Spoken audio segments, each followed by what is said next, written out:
Bonjour, bienvenue au projet pilote du CCFO dans le cadre de mathématiques 11e pour l'unité des suites et séries. Après les séries arithmétiques, voici maintenant les séries géométriques.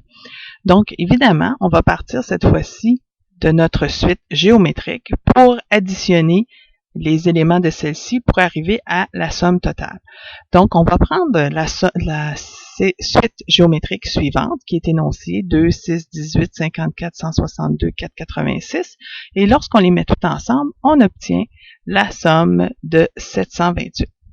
Donc, notre raisonnement est le même. Dans le sens, on connaît R. Si on regarde, on est passé de 2 à 6, de 6 à 18 en multipliant par 3. Donc, on a notre raison. On a aussi notre somme. Donc là, on va essayer évidemment de trouver un raccourci pour pouvoir trouver la solution tout de suite. Fait que ce qu'on va faire, on va s'inspirer de qu'est-ce qu'on a fait avec les séries arithmétiques, puis on va essayer d'employer à peu près la même stratégie. Donc, pour faire ça, on va partir avec notre somme, puis on va l'écrire avec la forme du terme général. Donc, on part avec le 2. Ensuite, notre deuxième terme, 6, peut s'écrire 2 fois 3. Ensuite, notre 18, bien, c'est 2 fois 3 à la 2, et ainsi de suite, jusqu'à notre 486 à la fin. Donc là, si on essaie de pouvoir trouver une façon peut-être d'additionner ou pour avoir un terme constant, puis on avait utilisé justement l'approche inverse pour faire ça. Là, ici, ça va être un petit peu différent, mais c'est quand même la même idée. Fait que ce qu'on va faire, c'est qu'on va aller multiplier chaque terme de notre énoncé ici, on va aller multiplier par la raison. Fait que là, ce qui va se passer, c'est qu'on va se retrouver, puisque notre raison, dans le cas ici, était 3, tous nos termes vont maintenant contenir un 3 de plus, même le premier auquel on a multiplié 3. Mais là, il ne faut pas oublier une règle très, très, très importante de nos équations. Tout ce qu'on fait à droite, on doit le faire à gauche aussi. Donc, on vient de multiplier notre somme entière par 3. Donc là, on a nos deux expressions. Donc, qu'est-ce qu'on va faire avec ça? Bien, regardez, là, au lieu d'additionner, ce qu'on va faire, on va aller soustraire. Puis, on va soustraire l'une avec l'autre. En faisant ça, donc, on va partir évidemment de notre plus grande quantité qui se trouve être notre 3S. On va aller enlever une fois notre S. Puis là, pour nous simplifier la vie, on va aller placer les termes semblables vis-à-vis. Donc, on se retrouve avec un terme ici qui est en avant. Pour la soustraction, on a le 2 qui est tout seul, qui n'a aucun vis-à-vis. Puis, on se retrouve aussi avec le dernier terme de notre 3S, qui lui aussi est tout seul, sans vis-à-vis. Mais là, le fait qu'on soustrait, qu'est-ce que ça signifie? C'est que lorsque on va faire la soustraction des éléments qui sont pairés, donc ces deux-là, ici, là, comme ça, comme ça, comme ça, bien là, puisqu'on soustrait, ça veut dire que tout ça, ça devient des moins, là. Hein, ça devient des moins. Puis là, ce qu'on va obtenir, puis là, faut pas que j'oublie le premier aussi. Donc, 3S moins S, il va nous rester 2S. Et puis là, le 2, lui, comme il était tout seul, il va se retrouver avec moins 2. Et là, tous ces termes-là vont s'annuler les uns avec les autres. Et il va nous rester seulement le dernier terme. Donc ça simplifie énormément notre équation. Donc si on prend la plus grande valeur, qui est nos 2 fois 3 à la 6, moins le 2 qu'on avait, et là, vous voyez qu'il nous reste un 2 ici, parce que nous, finalement, on veut notre somme, on veut le S tout seul, fait qu'on divise par 2 de part et d'autre, et on obtient la formule qui va nous permettre de calculer notre somme qui est bien de 728, comme on l'avait déterminé auparavant. Est-ce qu'on peut mettre ça sous la forme d'une formule? Bien là, il va falloir travailler de façon théorique. Fait qu'on savait que nos 6 premiers termes étaient bien 728. Fait que ce qu'on va faire, c'est qu'on va essayer de déterminer une approche plus générale.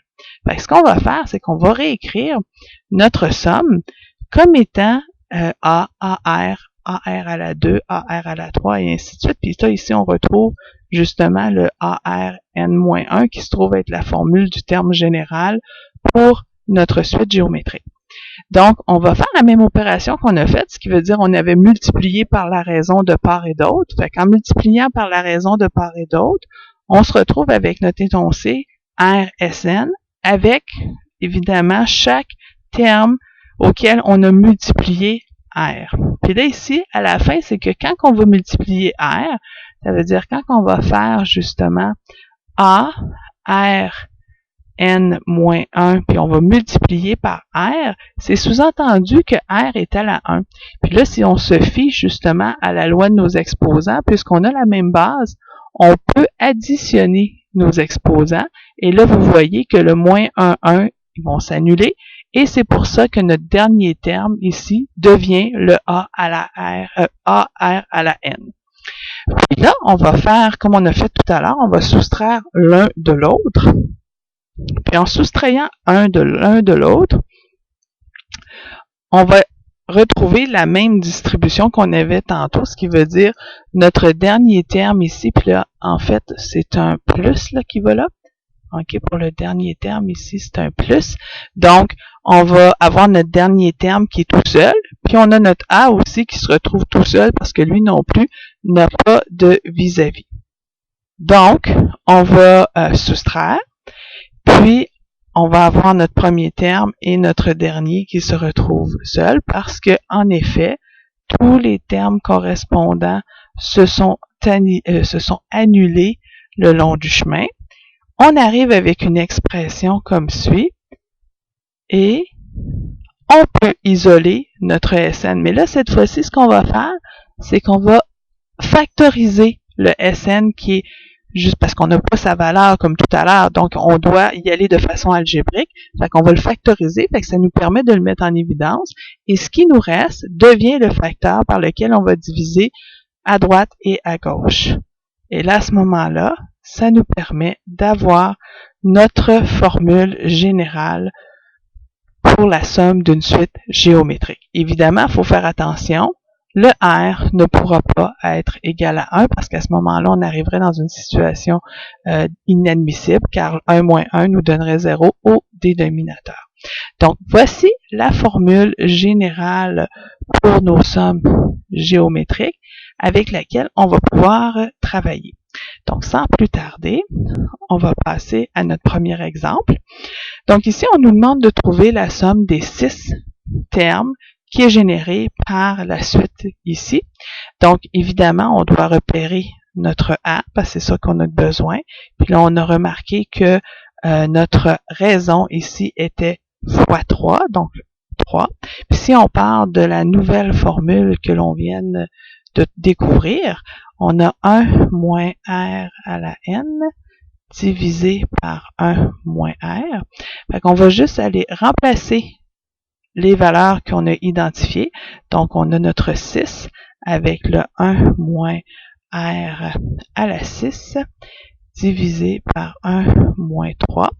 Donc, si on développe, on va avoir 6, 1 moins 729 divisé par moins 2. Et là, ensuite, on va avoir 6 fois moins 728 divisé par moins 2. Et lorsqu'on pitonne tout ça, on obtient 2184.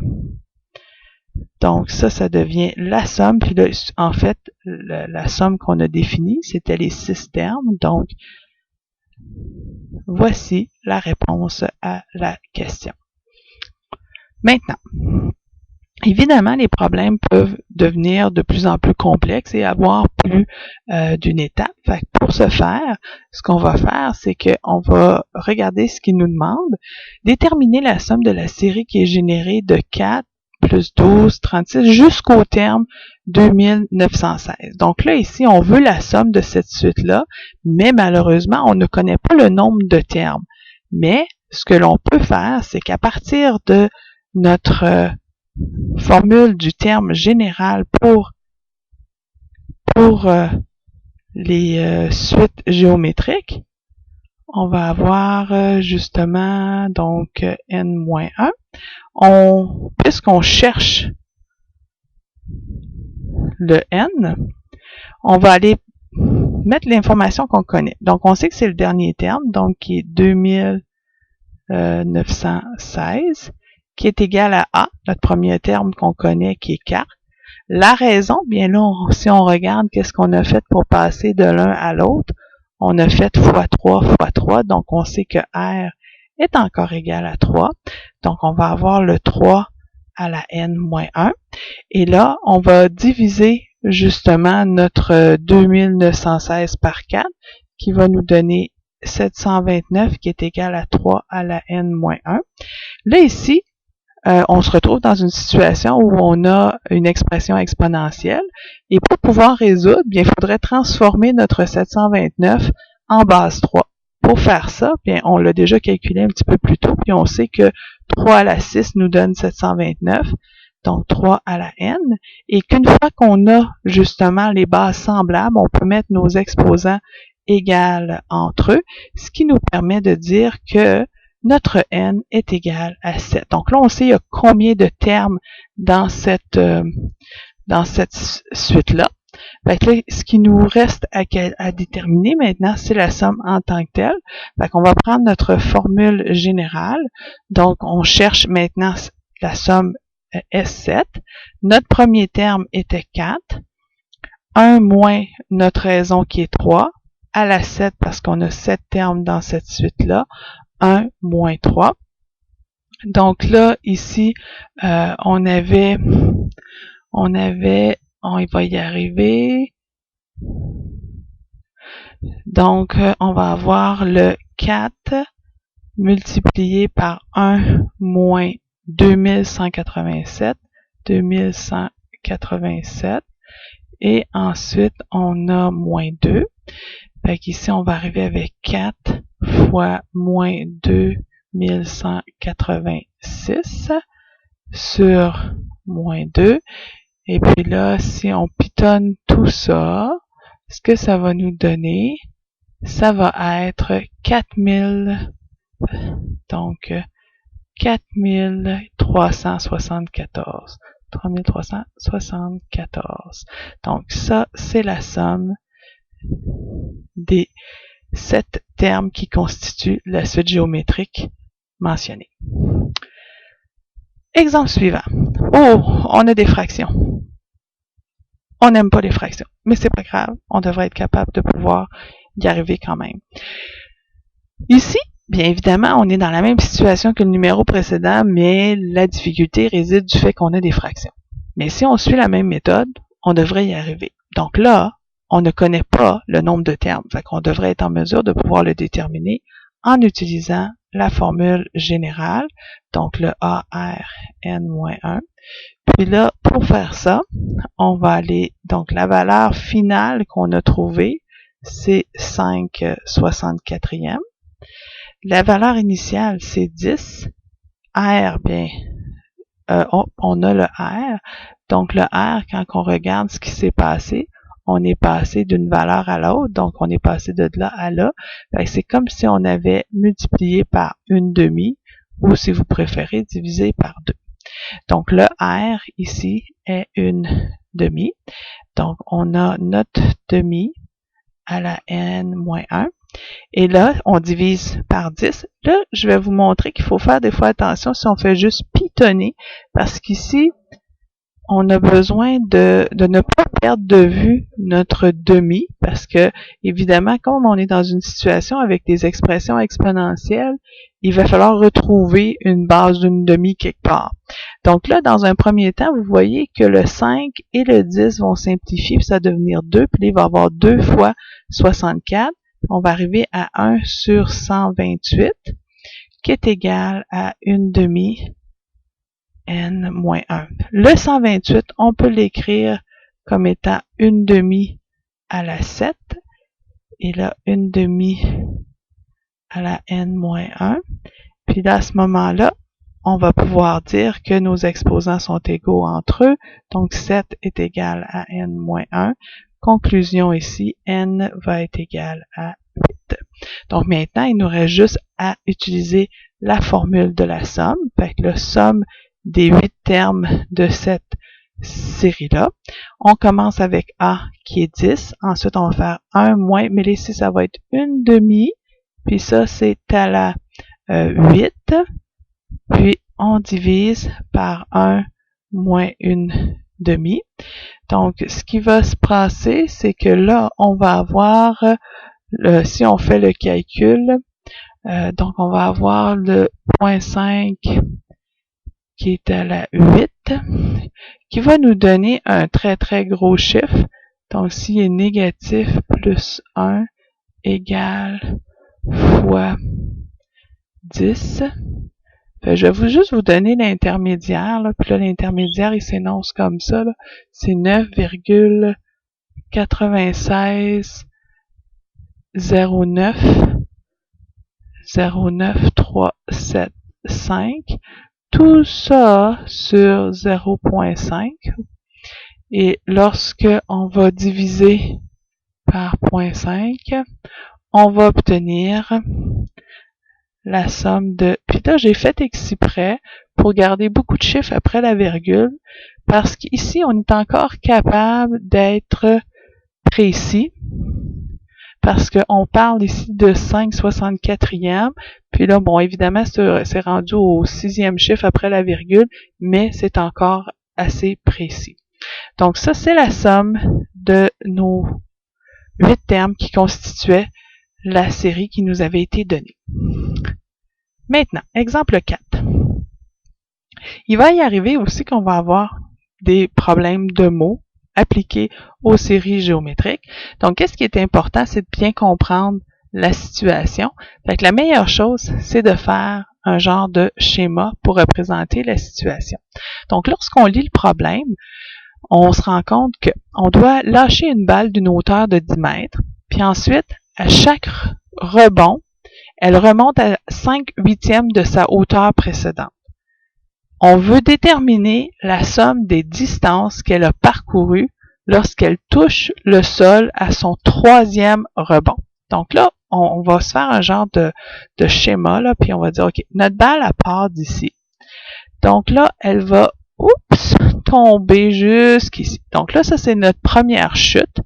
Puis là, ensuite, elle va rebondir 5/6e, elle va revenir, puis ensuite, de nouveau, elle va faire 5/6e de la hauteur précédente, puis là, elle va toucher le sol. Donc là, nous, ce qu'on veut, c'est la somme de ces distances-là.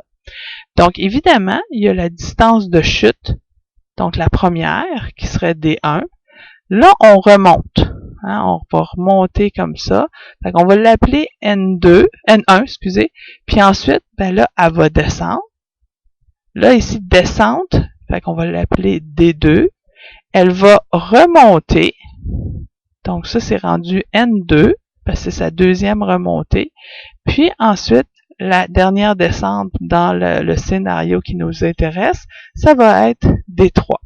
Donc là, on peut, ici, on sait que la distance initiale, ça va être notre chute de 10. Donc ça, c'est aussi égal à notre A. On a notre R qui est donné dans le problème, qui est 5/8.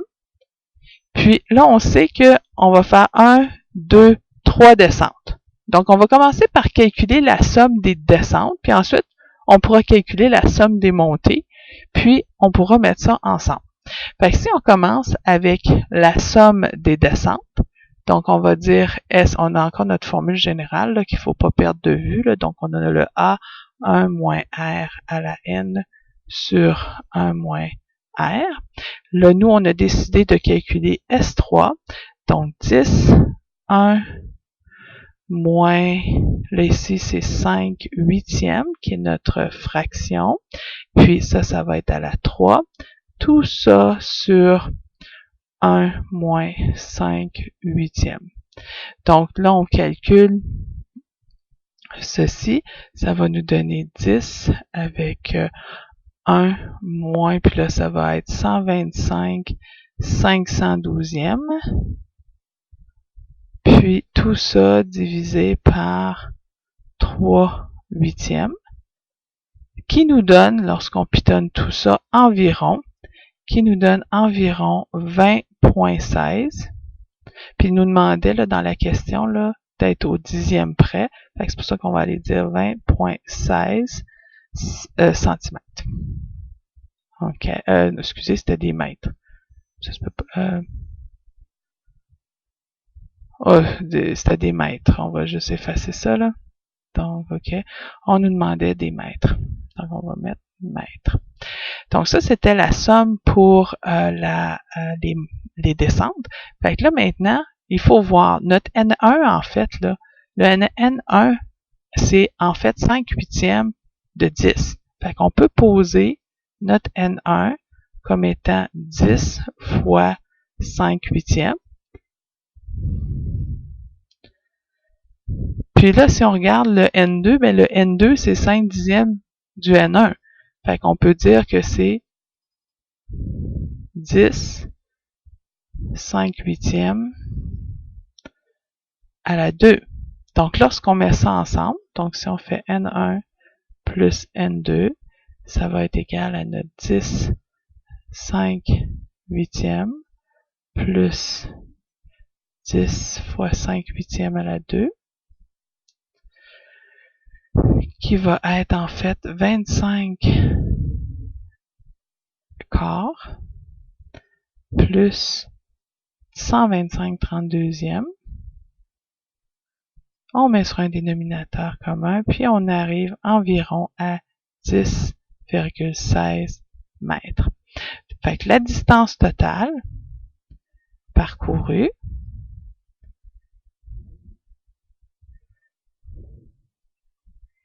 sera la somme des deux qu'on a trouvés, va donc être donc 20 plus le 10 est donc de 30,3 mètres. Donc ça, c'est notre conclusion pour ce problème-là. Donc il se faisait bien quand même, mais c'est toujours bon d'avoir une bonne idée de la situation. Donc n'ayez pas peur de dessiner ce que vous voyez puis de fragmenter votre problème. Là ici, pour l'exemple suivant, puis on est chanceux, ça va s'arrêter ici. Parce que ce problème-là, en fait, c'est un problème de série arithmétique qui n'a pas sa place dans cette leçon. Donc, vous pouvez juste l'oublier. Fait que sur ce, je vous laisse. Fait que bonne fin de soirée.